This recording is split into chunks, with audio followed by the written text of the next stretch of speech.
Y'all, this one had me guessing and guessing and guessing. If you guys are new here, my name is Ashley, and this is my sweet perspective where I give my take on all things TV and movie related. And I am back today, honey, to talk about a brand new series that premiered last week on Peacock. Apples Never Fall. Now, this is a seven-part series. All of the episodes are out, and so you can binge it just like I did. Because when I tell you I watched them all back to back, I watched them all back to back. And so I am going to give a full recap and review of the entire series. So if you have not watched this yet, this is going to be spoiler filled. So go ahead, hit the like button, hit the subscribe button, hit the notification bell, but click off the video for now. Go back, watch the series, and then come back, honey. Let's talk about it. Okay. But yes, apples never fall. And so Liane Moriarty, if you watched Big Little Lies, if you watched Eight Perfect Strangers, you know exactly who she is. Eight Perfect Strangers, Nine Perfect Strangers. Excuse me, Nine Perfect Strangers. Okay. If you've read her books, if you've watched any of her previous TV adaptations, then you know she's going to drop everything in the beginning. Okay. You're going to be in the midst of a kerflunkle. All right. You're not going to know what happened. And then you're going to spend the rest of the series figuring it out. Okay. That's just how it works. And you're going to have all kinds of theories. And nine times out of 10, none of them are going to be right. Okay. So again, this is based off the number one New York Times bestseller, Apples Never Fall, written by Liane Moriarty, and a star-studded cast. Okay. Annette Benning plays Joy Delaney, plays Mama. Okay. Jake Lacey, uh, plays Troy, okay, the oldest son. Allison Brie plays Amy Delaney, and she's kind of like the boho hippie child. Sam Neill plays Stan Delaney, the husband. Essie Randalls plays Brooke Delaney, the youngest daughter. And then Connor Merrigan Turner plays Logan Delaney, the other son. Okay, Georgia Flood, not pictured, is Savannah, honey. And she ain't need a picture. You're gonna see her. You're gonna see her as we break it down. So initially, we meet this family, right? And it's like the normal family. And what I want to say immediately about the show is that I felt like it didn't feel like acting at all for me. It felt so much like a real family. It was kind of like I felt like I was intruding in on these people's lives a little bit. I think it was extremely well acted. I feel like there were mature choices made in the acting because it really just felt like a family. It didn't feel overly done. Does that make sense? Okay. So anyway, we meet the Delaneys, and basically, they're kind of in transition right now. Mom and dad had a pro tennis school, right, that they are retiring from. They sold it, and it's time to focus in on the family. And Joy says during her speech, it's time for me to focus on my babies. It's time for me to focus on my kids. My attention was torn as they were growing up. And so, again, seemingly it's the perfect family. We meet the dad who seems a little bit more reluctant to retire, and now Joy is in that phase where she just wants her kids around her. So come, I'll cook for you guys. I just want to spend time with you. Okay. Um, enter very early on in the season, the Delaneys, Joy and Stan get a knock at the door. Knock, knock, knock. Okay. And it's this woman, Savannah, allegedly a domestic violence victim. Okay. And so, of course, they let her in, and immediately she takes to Joy like a fish takes to water. Okay. And immediately I was like, suspect. You suspect, girl. You suspect. Suspect. Okay. But allegedly her boyfriend beat the brakes off of her. She didn't have any place to go. Her clothes were at a motel with him. She didn't know what she was going to do. So, of course, Joy lets her in.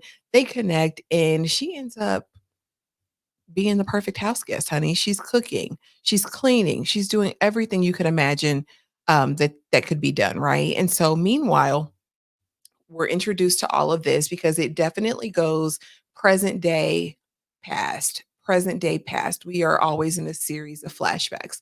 And so, at this point, Joy is minding her business. Okay. She is riding back from the store with a basket full of apples on her little bike.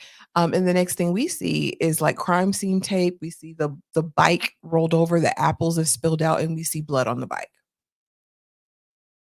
Then cut to kids calling their mom. Have you heard from mom today? Have you heard from mom? I've called her 3 times and I haven't heard from her. No, I have called her. She's fine. She's fine. She's fine.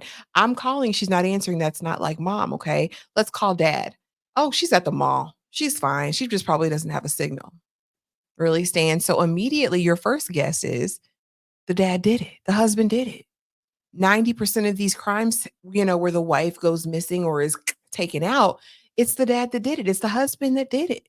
You know what I'm saying? So immediately my theories were, of course, Savannah, because girl, no, you're up to no good.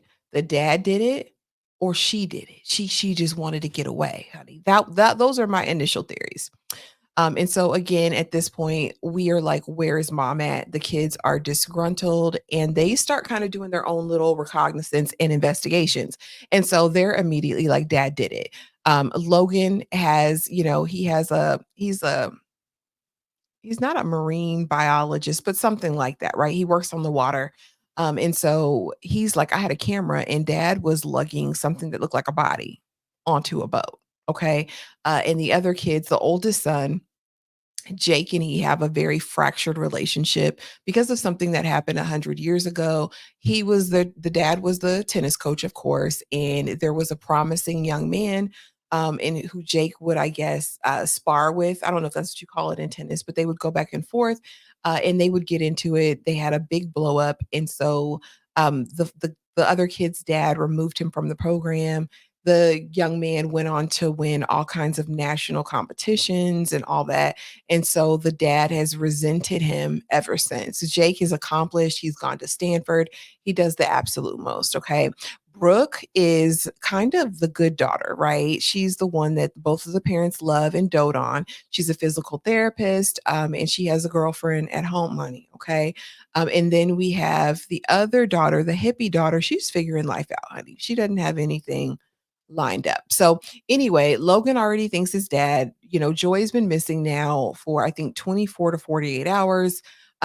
Jake already thinks the dad did it. And so we're just at this point trying to figure things out. Again, this is a picture at the retirement with the whole family when things were nice and good. So again, here, where is my mom? They find out that the mom had actually gone to a divorce attorney to get a consultation about what was going to happen in the marriage because completely over it. So again, the kids kind of reached this consensus that the dad did it.